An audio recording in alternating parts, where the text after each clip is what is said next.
महाभारत में युधिष्ठिर ने क्यों दिया था माँ कुंती और औरतों शाप? पांडव भाइयों में अगर किसी को सबसे शांत, स्थिर और क्रोध पर विजय पाने वाला माना गया तो वह युधिष्ठिर थे, जो हर तरह की परिस्थिति में शांत रहते थे। किसी पर उन्हें नाराज होते नहीं देखा गया, लेकिन 2 बार वो बहुत नाराज हुए। ये नाराजगी भी दूसरों के लिए नहीं बल्कि अपनों के लिए थी। एक बार वो अर्जुन पर खासे क्रोधित हुए थे। जब महाभारत का युद्ध खत्म हुआ तो उन्हें कुछ ऐसा पता चला कि वो अपनी माँ कुंती पर इतने नाराज हुए कि उन्हें माफ नहीं कर पाए। युधिष्ठिर की बात जब भी महाभारत में की जाती है तो एक ऐसे सज्जन पुरुष की छवि उभरती है जो हर किसी को माफ कर देता है, खुद पर होने वाले तमाम अत्याचार को चुपचाप बर्दाश्त कर लेता है, अपने भाइयों और माँ के लिए हमेशा एक आदर्श बड़ा भाई और बेटा बना रहता है, जो सबकी केयर करता है, कभी किसी को भूलकर भी अप्रिय बात नहीं करता। वो ऐसे शख्स भी थे जो खुद सबसे पीछे रखकर अपने भाइयों और दूसरों को आगे रखते थे। उन्हें त्याग की प्रतिमूर्ति माना गया। फिर ऐसा क्या हो गया कि जिस माँ को वो हमेशा पूजते थे, उनसे ऐसे नाराज हुए कि कभी माफ नहीं कर पाए।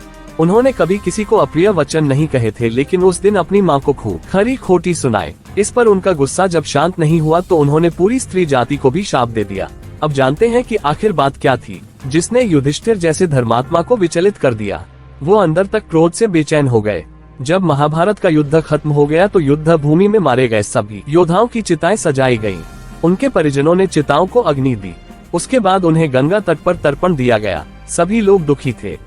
ऐसे मौके पर कुंती अपने दुख को लाख कोशिश करके भी संभाल नहीं पाई। उन्होंने पहली बार पांडवों के सामने ये भेद खोला कि अर्जुन ने जिनका वध किया, जिसे तुम लोग सूतपुत्र समझते रहे, उस महाधर त्रुधर और वीर कर्ण के लिए तुम लोग तर्पण करो। वो तुम सभी के बड़े भाई थे। कर्ण का ये रहस्य सुनकर सभी पांडव स्तब्ध रह गए।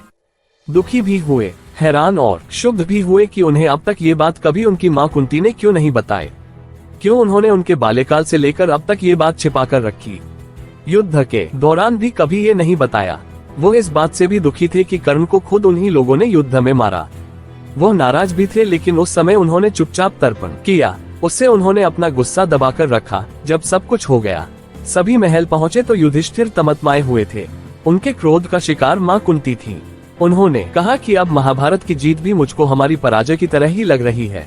कर्ण हमारे भाई थे, लेकिन हम इस बात को जानते ही नहीं थे। कर्ण तो ये बात जानते थे, क्योंकि उनके सामने ये रहस्य खुद माँ कुंती ने खोल दिया, लेकिन हमारे सामने नहीं खोला। इसी वजह से कर्ण ने हम में से किसी को नहीं मारा। युधिष्ठिर ने कहा कि मैं कर्ण से इसलिए नाराज रहता था कि उन्होंने द्यूत सभा में हमें कटुवचन कहे थे, द्रौपदी का अपमान किया था। मैं तब उनसे नाराज हुआ, लेकिन अब नहीं हूँ। अब मैं अपनी माँ से नाराज हूँ कि उन्होंने ये बात क्यों हम लोगों से छिपाई। उन्होंने कटु वचन में माँ कुंती से पूछा, आखिर ये बात उन्होंने क्यों पांडव भाइयों से छिपाई। तब कुंती कातर होकर बोली, युधिष्ठिर, मैंने कर्ण के पास जाकर प्रार्थना की थी। उनके पिता सूर्य भी चाहते थे कि कर्ण का राज तुम लोगों को पता लग जाए, लेकिन कर्ण खुद बिल्कुल ऐसा नहीं चाहते थे। इसी वजह से तुम लोगों का मिलन नहीं हो सका। इसके बाद भी रुष्ट युधिष्ठिर ने कहा, कर्ण का परिचय गोपनीय रखकर आपने मुझे ऐसा कष्ट दिया जो आप कभी समझ नहीं पाएंगी। इसके बाद दुखी और नाराज युधिष्ठिर ने जीवन में पहली बार माँ कुंती के बहाने पूरी स्त्री जाति को भी शाप दे दिया। स्त्री जाति कुछ भी गोपनीय नहीं रख पाएगी। बाद में भी युधिष्ठिर लंबे समय तक इस बात को लेकर पश्चाताप करते रहे। इस बात को उन्होंने हमेशा मन में रखा कि क्यों उनकी माँ ने कर्ण का राज उन लोगों के सामने जाहिर नहीं होने दिया। युधिष्ठिर का मानना था कि यदि कुंती ने ये रहस्य नहीं रखा होता तो युद्ध टल सकता था, लाखों लोगों की जान बच सकती थी। कुंती ने किशोरावस्था में ही गुप्त रूप से कर्ण को जन्म दे दिया था।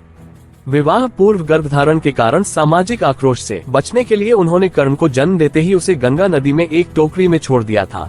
कर्ण को नदी में बहते हुए महाराज धृष्टराज के सारथी अधीर्थ और उनकी पत्नी राधा ने देखा। उन्होंने उसे गोद ले लिया, उसका लालन पालन किया। कर्ण को वासुसेन नाम दिया गया। अपनी पालनकर्ता माता के नाम पर उन्हें राधेय के नाम से भी जाना जाने लगा।